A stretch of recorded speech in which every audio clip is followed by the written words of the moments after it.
Introduction commune aux notices. Vous écoutez une notice extraite de Jésuites à Mont-Roland, de 1850 à 1961, ouvrage du père Auguste Demomment de la Compagnie de Jésus.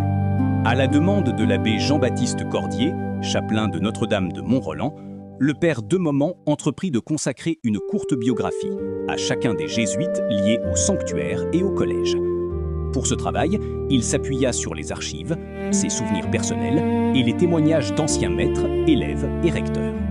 Le texte que vous allez entendre a été corrigé uniquement pour faciliter la lecture audio, tout en restant aussi fidèle que possible au document original.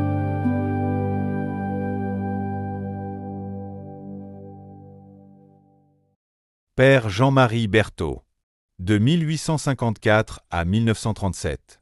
Un jésuite savoyard. La Savoie est la province, rattachée à la France il y a un peu plus de 100 ans, qui a donné et donne encore sans doute le plus de religieux à la Compagnie de Jésus. Voir Jésuite savoyard, par Ademom, dans la revue jésuite de l'Assistance de France, 1960, numéro 2. Jean-Marie Berthaud, fils de Barthélemy Berthaud et de Claudine Puget, est né le 31 octobre 1854 à Annecy, en Haute-Savoie. Après ses études secondaires à l'école apostolique d'Avignon, il fut admis au noviciat de Clermont-Ferrand.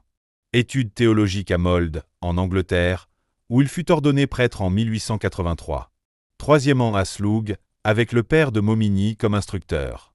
Il devint missionnaire et parlait volontiers de ses campagnes dans les 3 missions d'Algérie, le bled algérien, l'Arménie et l'Égypte. Le 15 août 1927, il était nommé adjoint au chapelain de Mont-Roland, le père Georges Julien, qui était en même temps directeur de la maison de retraite.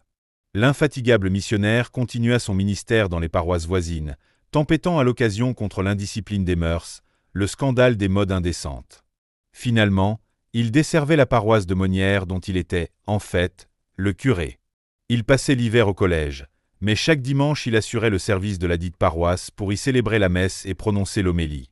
C'est au cours de l'un de ses ministères dominicaux qu'il contracta le mal dont il mourut, presque subitement, mais après avoir pu recevoir l'extrême-onction le 27 janvier 1937.